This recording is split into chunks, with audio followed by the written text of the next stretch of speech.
The ambassador's children are playing inside the quantum core breach, and the human says she needs more crayons. Station Commander Zilax's spine went rigid. Evacuate them. Now! She won't respond to... Emma Johnson's voice crackled over the comms, cheerful and utterly unconcerned. According to YouTube analytics, 98% of viewers are not subscribed. That's a huge number. By subscribing the channel that is completely free, you'll help support the channel and never miss fresh content. Hey, could someone grab me a 14mm wrench?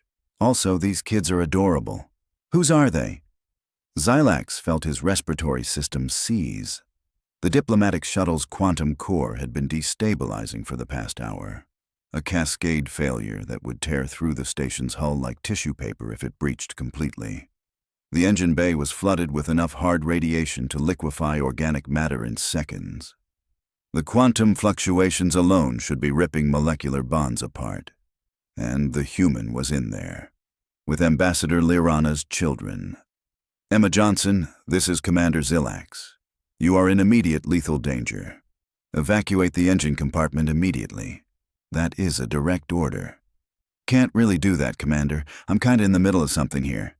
The sound of metal clanging echoed through the comm. Besides, if I leave now, this whole thing's gonna go critical in about 15 minutes. You guys really did a number on this quantum manifold. Kael'thas pulled up the security feed on the main display. Zilax's secondary heart stopped. There, in the impossible hellscape of the shuttle's exposed engine core, sat Emma Johnson cross-legged on the deck plating, surrounded by tools and 3 small Velkari cubs. The radiation counter in the corner of the screen showed readings that should have killed everything in that compartment 6 times over. Plasma conduits leaked superheated coolant that could melt through hull plating. The quantum containment field flickered and pulsed with barely contained energy that made the air itself look fractured. Emma was showing one of the cubs how to hold a socket wrench. This, she was saying, her voice clear over the compartment's audio feed, is a socket wrench. See how it clicks? That's how you know you're doing it right. The cub chittered happily and banged the wrench against a support strut. Close enough, Emma laughed. Impossible. Kael'thas's voice came out as a strangled wheeze. The radiation levels, the quantum shear, nothing organic can survive in there. Nothing. The readings must be malfunctioning. Run a diagnostic, Zilax ordered, though his eyes never left the screen. The diagnostic came back in seconds. All sensors functioning perfectly. The lethal readings were accurate. Emma Johnson's biosigns read normal. Elevated heart rate, slightly higher body temperature than baseline, but well within human parameters. She was humming something while she worked. The cub's life signs were even more baffling. They weren't just surviving, their vitals showed they were thriving. Respiratory rates perfect. Neural activity elevated in patterns consistent with play and learning. Get Ambassador Lirana. Up here, Zilax said quietly. Now. Sir, I've initiated emergency containment protocols, reported Officer Vex Thul from the safety station. But every time I try to engage the remote shutdown sequence, the destabilization accelerates. Emma, Zilax tried again, forcing calm into his voice. I need you to listen very carefully. That environment is lethal. You and those children need to evacuate immediately. We'll send in containment drones. Yeah, about that. Emma's voice carried that particular tone humans used when they were about to say something infuriating. Your drones are going to make this worse. Trust me, I've seen this before. You've got a feedback loop in the quantum stabilizers that's choking your plasma flow. I just need to reroute a few conduits and recalibrate the magnetic confinement, and we'll be golden. You've seen this before? Kael'thas sounded like he was having a crisis of faith. This is a Velkari diplomatic shuttle with a custom quantum drive that cost more than your entire planet's GDP. You've seen this before? Well, not exactly this, Emma admitted. But engines are engines, you know. Plus, these little guys are natural helpers. One of them just handed me the torque wrench I needed before I even asked for it. Smart kids. The station's emergency sirens began to wail. Commander! Another officer's voice cut through the chaos. The quantum breach is expanding.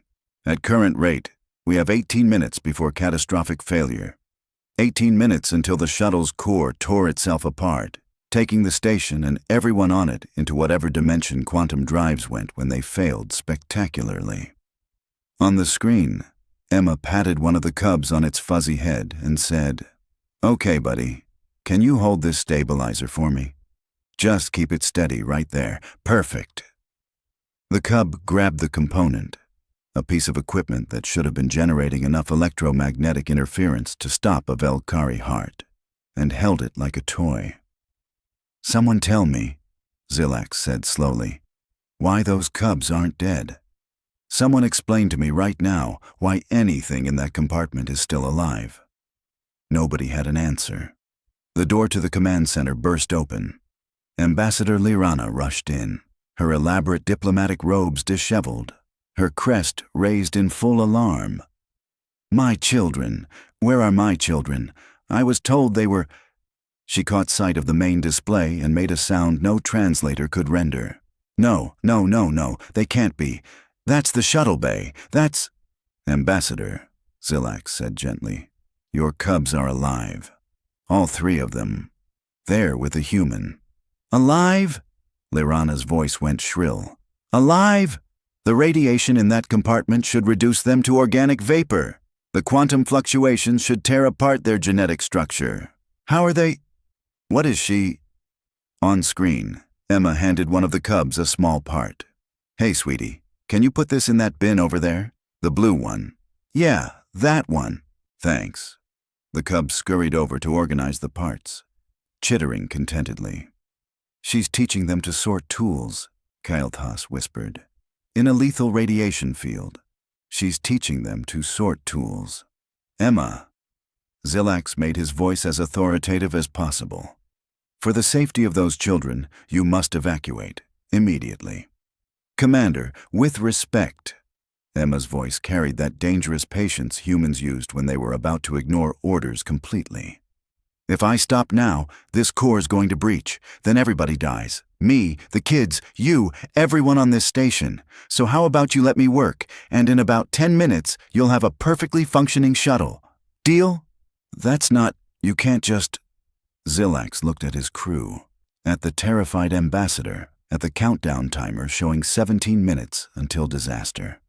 Emma Johnson was already back to work, with 3 Valkyrie cubs helping her fix an engine that was actively trying to kill them all. And somehow, impossibly, none of them seemed to notice they should be dead. Kael'thas pulled up the radiation telemetry and felt his primary brain struggle to process what he was seeing. "Commander, the hard radiation levels in that compartment are reading at 47,000 rads. A Valkyrie would experience complete cellular breakdown in under 3 seconds at these levels." "Then why?" Ambassador Lirana's voice shook. "Are my children still alive?" On the main screen, one of the cubs had discovered Emma's tool bag and was gleefully pulling out wrenches, organizing them in a neat little row on the deck plating. Another cub sat on Emma's lap while she worked, watching her with rapt attention. The third was doing something that looked suspiciously like finger painting on a plasma conduit with quantum coolant. Quantum coolant that had a pH of -3 and could dissolve organic tissue on contact. "Emma," Zilax said, his voice carefully controlled, "one of the children is touching the plasma coolant." "Yeah, I noticed. Kid's got an artistic streak." Emma didn't even look up from whatever she was doing deep in the engine's guts. "Don't worry, they're fine, tougher than they look." "That coolant is more acidic than battery acid," Kael'thas practically shouted. "Huh, tastes weird though." Emma's voice was contemplative. "Kinda tingly." "You tasted it?" "Well, I got some on my hand and accidentally— Look, that's not the point. The point is, I'm almost done rerouting the primary plasma manifold, but I need someone to bring me a phase spanner. The adjustable kind, not the fixed width." Zilax looked at his chief engineer. Kael'thas looked back helplessly. "We cannot send anyone in there," Kael'thas said. The moment they cross the threshold, they'll die instantly. Yeah, I got it." Emma sounded almost bored. "Which is weird because I've been in here for like 20 minutes now and I feel fine. Little warm maybe. Hey kids, you guys feeling okay?" 3 happy chitters answered her. See? They're fine. Kids are resilient. Now about that phase spanner. Ambassador Lirana pushed past Zilax to the comm panel. My babies, can you hear Mama? I need you to walk toward my voice. Slowly. Don't touch anything else. Mama! One of the cubs waved enthusiastically. Look, the human taught me about socket sets. That's wonderful, sweet one, but you need to... And this one is called a torque wrench, and it clicks when you do it right. I can see that, but... And Emma says I'm a natural mechanic. And when we're done fixing the scary shaky thing, she's gonna teach me about combustion engines. Lirana made a sound somewhere between a sob and a laugh. Kael'thas, what are their vital signs? The chief engineer's hands moved across his console, then froze. This can't be right. What? Their core temperature has increased by 0.3 degrees. Respiratory rate is normal. Neural activity is elevated, but in patterns consistent with active learning and play, not stress or damage. Run it again. I've run it 4 times, Ambassador. The results are consistent. Your children aren't just surviving in there. He paused, as if the words physically pained him. They're thriving. On screen, Emma had apparently taken a break to show the cubs how to play patty cake, while sitting next to an exposed quantum drive that was still very much in the process of having a catastrophic meltdown. Okay, your turn. Pat, pat, clap. No, sweetie, gentle pats. This isn't a drum. There you go. Commander, Officer Vexthul reported from his station. I've tried initiating 17 different containment protocols. Every single one has accelerated the destabilization. What about a localized gravity field? Could we extract them that way? We tried. The quantum fluctuations disrupted the field generator before it could engage. Stasis field? Same result. Remote drones with extraction claws? The drone's electronics failed the moment they entered the compartment. Something about the quantum interference and... Vexthul hesitated. And the human's presence seems to be generating some kind of localized field distortion we can't identify. Zilax turned back to the screen. Emma, are you doing something to the local physics? What? No, I'm just fixing your engine. Although... She paused, tilting her head. It is weird how quiet it got when I started working. Usually quantum drives whine like crazy when they're unstable. This one's almost purring now. Purring? Kael'thas looked like he was having a religious crisis. Quantum drives don't purr. They oscillate at frequencies that can shatter deck plating. They generate harmonics that make sentient beings vomit. They do not purr. Well, this one does. Listen. They listened. The omnipresent shriek of a failing quantum core had indeed reduced to a low, almost pleasant hum. How? Kael'thas whispered. Is she doing that? One of the cubs brought Emma a tool. The wrong tool, but she thanked the cub anyway and gently redirected it to the correct one. The cub chittered happily and scurried off to fetch it. Commander, Lirana said quietly, I have raised 3 cubs. I know what stressed children look like. I know what frightened children sound like. She gestured at the screen. Those are not stressed or frightened children. Those are children having the time of their lives. In a quantum core breach. Yes, that should have killed them instantly. Yes, and they're organizing tools. The middle one appears to be color-coding them, Lirana observed, her voice taking on a slightly hysterical edge. I've been trying to teach her organizational skills for months. The human managed it in 20 minutes, inside a death trap. Emma's voice came over the comms again, cheerful and utterly unbothered by the universe-defying chaos around her. Okay, I'm gonna need everyone to stand back from the shuttle in about 5 minutes. I'm gonna purge the plasma conduits and it might get a little flashy. Nothing dangerous, just bright. Maybe someone could bring me some of those tinted eye shields and, like, juice boxes for the kids? They've been super helpful and probably deserve a snack. She wants juice boxes, Zilax said flatly. For the children playing in the quantum breach, Kael'thas added. While she purges plasma conduits, Vexthul finished.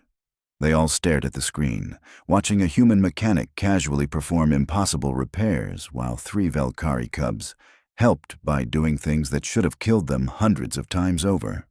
The countdown timer showed 11 minutes until critical failure. Emma Johnson started humming again. One of the cubs joined in, creating a strange harmony that somehow made the quantum drive's purr sound almost musical. "I need to sit down," Kael'thas said. Nobody argued. Station Director R. Hill arrived with an entourage of experts that represented the finest minds in 3 sectors: quantum physicists, radiation specialists, xenobiologists, and a very concerned child safety officer. They all stared at the main display in silence for exactly 15 seconds. "Somebody please tell me," Rahil said slowly, "that this is a simulation, a training exercise, a very elaborate and poorly timed joke." "With that I could, Director," Zilax replied. One of the quantum physicists, a Selthari named Dr. Zil-Ie, approached the screen with her scanning equipment. She ran 3 separate diagnostic sweeps, checked her instruments, recalibrated them, and ran the sweeps again. "This is impossible," she announced. "We're aware," Kael'thas muttered. "No, you don't understand. This isn't just unlikely or improbable. This is impossible. The quantum field coherence inside that compartment should have collapsed into random probability waves. Instead, it's—" She gestured helplessly at her readouts. "It's stabilizing. The more the human interacts with the core, the more stable it becomes." "She's not following quantum mechanics. She's negotiating with them." "Negotiating," Hill repeated. "I don't have a better word for it." On screen, Emma had apparently decided the cubs needed a snack break. She pulled out something from her jacket pocket. How did she have pockets in a radiation suit? Was that even a radiation suit? It looked like coveralls, and broke it into pieces. "Granola bar," she explained to the cubs. "Made with oats and honey. Earth food. Probably won't hurt you. I mean, you're already immune to quantum radiation, so..." The cubs devoured the granola bar pieces enthusiastically. "She's feeding them unvetted biological matter," the xenobiologist, Dr. Zara, said faintly. "In a contaminated environment, the cross-species pathogen risk alone." "Dr. Zara," Ambassador Leirana interrupted. "My children are eating snacks inside a quantum breach. I think we're beyond standard contamination protocols." "Fair point."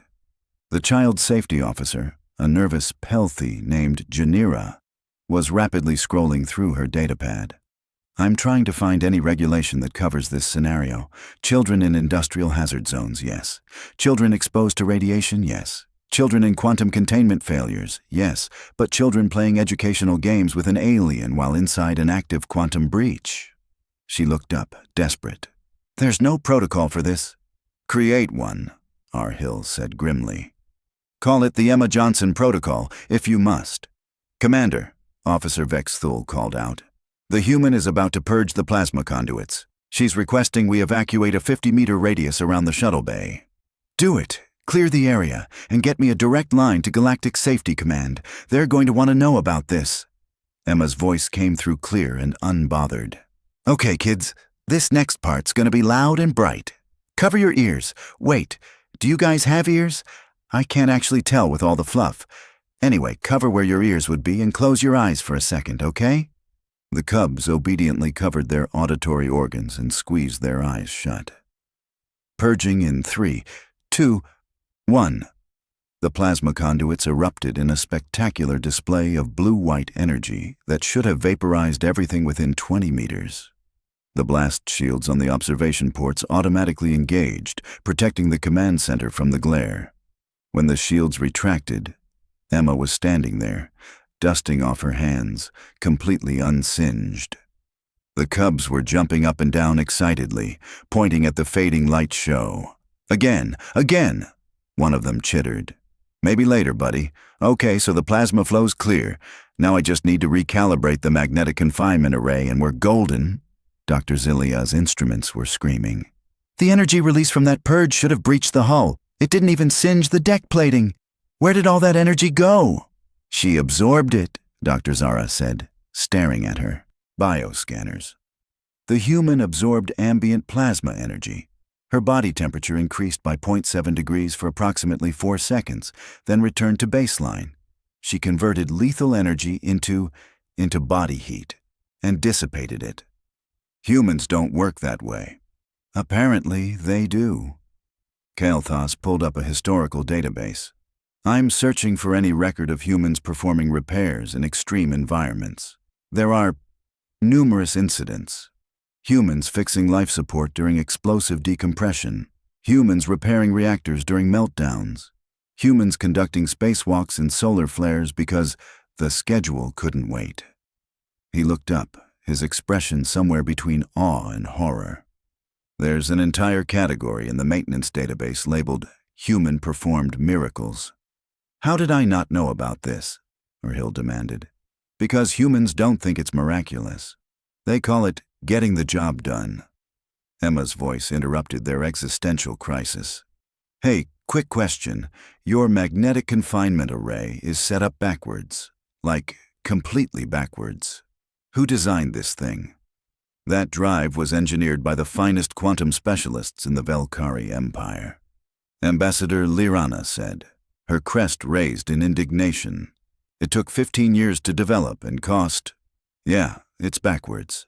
See, you've got the polarity inverters running through the primary coils, but that creates a feedback loop that chokes the plasma flow. If you flip the polarity and reroute through the secondary coils, you'll get way better efficiency. It's basic electromagnetic theory. Basic? Kael'thas sputtered. That configuration is based on quantum-level calculations that require a headache, mostly. Look, you guys overthought this. Sometimes the simple solution is the right one. There was a pause, then a mechanical click. There, try starting it now. Absolutely not, Kael'thas said firmly. We need to run diagnostics, triple-check the— Commander, Vexthal interrupted, his voice strange. The quantum core just stabilized. Completely. All critical readings are in the green. It's running at optimal efficiency. Optimal efficiency is impossible with a reversed magnetic array, Dr. Xylia protested. The readouts don't care about your opinion on what's impossible, Doctor. On screen, one of the cubs had climbed onto Emma's shoulders and was playing with her hair. Another was showing her a drawing it had made with the coolant, a crude but recognizable picture of a shuttle. That's beautiful, Emma said warmly. You're really talented. Should we put it on the fridge? We don't have a fridge in the engine bay, Kael'thas said weakly. Not with that attitude, you don't. Emma gently set the cub down and stood up, stretching. Okay, I think we're done here. The quantum drive should be stable now. Might even run better than before. You guys want to come out and get some real food. I know a place that makes killer mac and cheese. The cubs chittered enthusiastically. Emma, Rahil said carefully, can you explain to me, in simple terms, what you just did? Fixed your shuttle. The quantum manifold was choking itself because of poor electromagnetic routing. I rerouted it, cleared the plasma blockage, and recalibrated the confinement array. Pretty standard stuff. That shuttle was experiencing a catastrophic quantum cascade failure. Well, yeah, because it was set up wrong. It's fine now. Every expert in the room looked at each other, silently confirming they were all experiencing the same shared delusion. They weren't. This was actually happening. Emma emerged from the engine bay with 3 Velkari cubs clinging to her, one on each shoulder and one riding piggyback. All 3 were covered in quantum coolant, engine grease, and what looked like granola bar crumbs. They were chittering happily, showing off their tools to their horrified mother. Ambassador Lirana swept her children into her arms, checking them over with frantic precision. You're alive. You're actually alive. How are you? Medical scan now. Dr. Zara ran her scanners over the cubs, then ran them again. Then a third time. Ambassador, she said slowly, your children's immune systems have been enhanced. The radiation exposure didn't harm them. It strengthened their cellular regeneration capabilities by approximately 30%. They're healthier now than when they crawled in there. That's impossible. Everything about the last 40 minutes has been impossible, Ambassador. I'm just reporting data. Emma set down her tool bag and stretched. So, we good? Crisis averted? Because I've got a coffee machine on deck 7 that's been making weird noises, and I promised I'd look at it before end of shift. The shuttle, Kael'thas said, pulling up the diagnostic readouts with shaking hands. It's not just stable. It's running at 43% above factory specifications. The quantum efficiency is... This shouldn't be possible. We optimized this design for 15 years. You over-optimized it, Emma corrected gently. Sometimes perfect is the enemy of good. The engine just needed to breathe a little. Arhill stepped forward, his expression caught between gratitude and existential dread. Ms. Johnson, you violated approximately 47 safety protocols, exposed yourself and 3 cubs to lethal conditions, and performed modifications to a diplomatic vessel without authorization. Yeah, but it works now. Yes, it works now. Rahil rubbed his temples. I'm going to need a full report. And we're implementing new regulations. All human maintenance activities must be observed and documented. For science and safety. Mostly science. Sure thing, boss. Can the cubs help me with the coffee machine? They've got a real knack for small tools.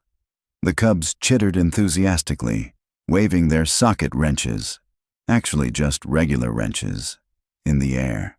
Absolutely not, Lirana said. Please, Mama. One cub pleaded. Emma says I'm a natural mechanic. You are never going near another human repair job again. But, Mama? The answer is no. Rahil looked at Zilax. Zilax looked at Kael'thas. Kael'thas looked at the medical readouts, showing 3 impossibly healthy cubs who just survived the unsurvivable. Ambassador, Dr. Zara said quietly. The cellular enhancement alone could revolutionize Velkari medicine. If controlled exposure to human work environments could provide these benefits. Lirana's crest flattened in defeat. 1 coffee machine, supervised, and if anything starts glowing, you evacuate immediately. The cubs cheered. Emma grinned. Don't worry. Coffee machines are way safer than quantum drives. That, Rahil muttered, is not as reassuring as you think it is. 3 hours later, Xilax filed his incident report. Human mechanic Emma Johnson repaired catastrophic quantum drive failure using percussive maintenance and what she called common sense. 3 Velkari cubs assisted. All safety protocols violated. All survivors healthy. Drive now operates above specifications. Recommend updating regulations. Human repair methods may violate known physics. This is acceptable. By end of shift, the cubs had helped Emma fix the coffee machine, reorganize the tool storage bay, and recalibrate 2 atmospheric processors. They'd also organized her entire workshop by color, which Emma claimed was actually kind of helpful. Other species parents began requesting human mechanic playtime for their children. Something about enhanced immune systems and educational value. Emma's reputation spread. The human who fixed the unfixable with 3 toddlers and a wrench. On deck 7, Emma packed up her tools while the cubs drew pictures with non-lethal markers. Same time tomorrow? One cub asked hopefully. If your mom says yes. Emma smiled. We've got a temperamental air recycler that could use your expertise. The cubs chittered excitedly. Just another day's work. Chuckles. Next time, maybe we skip the death machines?